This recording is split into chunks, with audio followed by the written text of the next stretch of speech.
ಇನ್ನು ರಾಜ್ಯ ಸರ್ಕಾರದ ವಿರುದ್ಧ ಇದು ಮುಂದಿನ ಸುದ್ದಿ. ರಾಜ್ಯ ಸರ್ಕಾರದ ವಿರುದ್ಧ ದಳಪತಿಗಳು ಸಮರವನ್ನ ಸಾರಿದ್ದಾರೆ.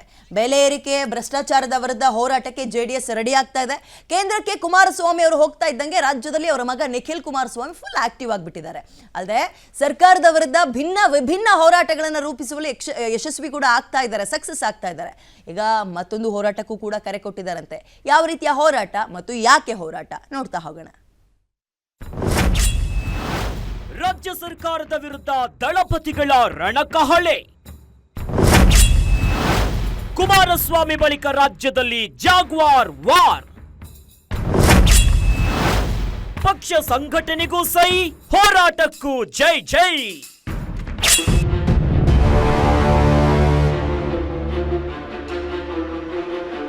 ರಾಜ್ಯ ಜೆಡಿಎಸ್ನಲ್ಲಿ ಈಗ ನಿಖಿಲ್ ಯುಗಾರಂಭವಾಗಿದೆ. ಪಕ್ಷವನ್ನ ಫಿನಿಕ್ಸ್ನಂತೆ ಎತ್ತಲು ನಿಖಿಲ್ ಕುಮಾರಸ್ವಾಮಿ ಟೊಂಕ ಕಟ್ಟಿ ನಿಂತಿದ್ದಾರೆ. 2023ರ ವಿಧಾನಸಭೆಯ ಚುನಾವಣೆ ರಾಜ್ಯದಲ್ಲಿ ಜೆಡಿಎಸ್ ಆಟಕ್ಕುಂಟು ಲೆಕ್ಕಕ್ಕಿಲ್ಲ ಅಂತ ಕಾಂಗ್ರೆಸ್ ನಾಯಕರು ಟೀಕೆ ಮಾಡ್ತಿದ್ರು. ಆದ್ರೆ ಅದೇ ಕಾಂಗ್ರೆಸ್ ಸರ್ಕಾರದ ಜನ ವಿರೋಧಿ ನೀತಿ ವಿರುದ್ಧ ದಳಪತಿಗಳು ನಿರಂತರ ವಾರ್ ಶುರು ಮಾಡಿಕೊಂಡಿದ್ದಾರೆ.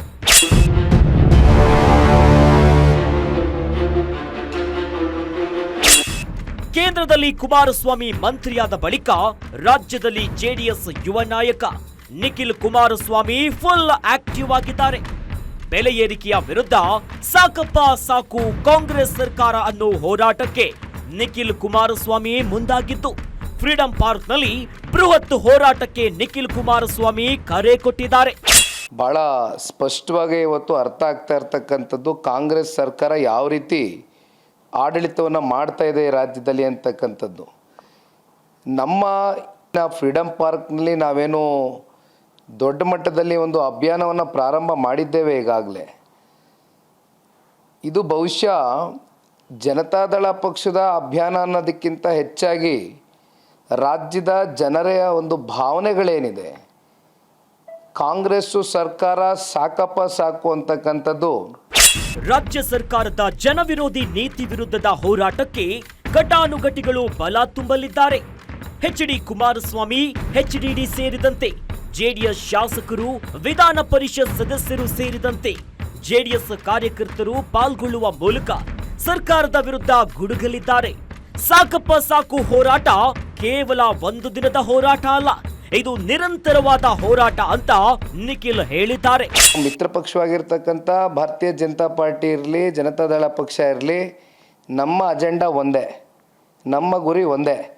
ಈ ರಾಜ್ಯ ಸರ್ಕಾರದ ವೈಫಲ್ಯತೆಗಳನ್ನ ಇವತ್ತು ಎಳೆಯಾಗಿ ಬಿಚ್ಚಿಡ್ತಕ್ಕಂಥ ಕೆಲಸ ಸದನದ ಒಳಗಡೆ ಒಟ್ಟಾಗಿ ಮಾಡಿದ್ದೇವೆ. ಇವತ್ತು ಅವರು ಒಂದು ರಾಷ್ಟ್ರೀಯ ಪಕ್ಷ ಇದ್ದಾರೆ, ಅವರು ಅವರ ಪಕ್ಷ ಸಂಘಟನೆಯ ದೃಷ್ಟಿಯಿಂದ ಅವರು ಕೆಲವೊಂದಷ್ಟು ನಿರ್ಣಯಗಳು ತಗೊಂಡಿದ್ದಾರೆ. ನಾವು ನಮ್ಮ ಜವಾಬ್ದಾರಿಗಳನ್ನ ಇವತ್ತು ರಾಜ್ಯದ ಜನತೆ ಮುಂದೆ ಇವತ್ತು ನಾವೇನು ಅಂತಕ್ಕಂಥದ್ದನ್ನ ತೋರಿಸ್ಬೇಕಾಗಿದೆ. ಹಾಗಾಗಿ ನಾವು ಕೂಡ ರಾಜ್ಯದ ಜನತೆ ಜೊತೆ ಇದ್ದೇವೆ ಅಂತಕ್ಕಂಥದ್ದನ್ನು ಫ್ರೀಡಂ ಪಾರ್ಕ್ನಲ್ಲಿ ಏನು ವಿಧಾನಸೌಧ ಚಲೋ ಅಂತಕ್ಕಂಥ ಒಂದು ಪಾದಯಾತ್ರೆ ಮೂಲಕ ಇವತ್ತು ನಾವು ರಾಜ್ಯದ ಜನತೆ ಜೊತೆ ಇದ್ದೇವೆ ಅಂತಕ್ಕಂಥ ಸ್ಪಷ್ಟ ಸಂದೇಶವನ್ನು ಕೊಡ್ಲಿಕ್ಕೆ ಇಷ್ಟಪಡ್ತೇವೆ. ಇತ್ತ ಸರ್ಕಾರದ ಹೋರಾಟ ಒಂದು ಕಡೆಯಾದ್ರೆ ಜೆಡಿಎಸ್ ನಾಯಕರನ್ನ ಒಗ್ಗೂಡಿಸುವ ಮೂಲಕ ನಿಖಿಲ್ ಕುಮಾರಸ್ವಾಮಿ ರಾಜ್ಯ ಸರ್ಕಾರದ ವಿರುದ್ಧ ರಣಕಹಳೆಯನ್ನ ಮೊಳಗಿಸಿ ಜೆಡಿಎಸ್ ಪಕ್ಷ ಸಂಘಟನೆಗೂ ನಿಖಿಲ್ ಮುಂದಾಗಿದ್ದಾರೆ. ಇದರಿಂದ ರಾಜ್ಯದ ಜನ ಮನ್ನಣೆಗೆ ನಿಖಿಲ್ ಪಾತ್ರರಾಗುತ್ತಿದ್ದಾರೆ. Durgesh Nayak, political bureau, guarantee news.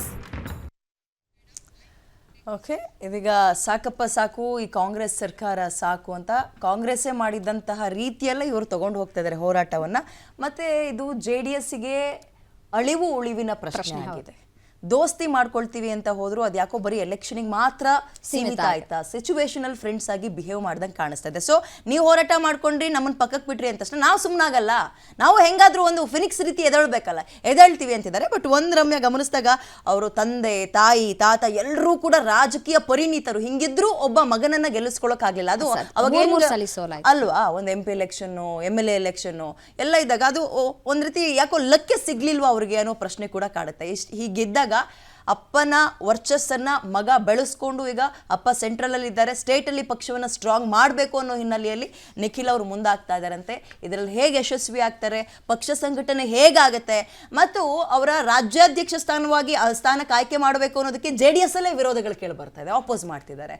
So ಇದನ್ನೆಲ್ಲ ಹೇಗೆ ಬ್ಯಾಲೆನ್ಸ್ ಮಾಡ್ತಾರೆ ನಿಖಿಲ್, ಎಲ್ಲರೂ ಒಗ್ಗಟ್ಟಾಗಿ ಹೇಗೆ ತಗೊಂಡು ಹೋಗ್ತಾರೆ? ಪ್ರತಿಭಟನೆ ಬೇರೆ ಬೇರೆ ಇದೆ, ಹೇಗೆ ಮಾಡ್ತಾರೆ ನೋಡ್ತಾರೆ ಹೇಗೆ ಮಾಡ್ತಾರೆ ಅಂತ.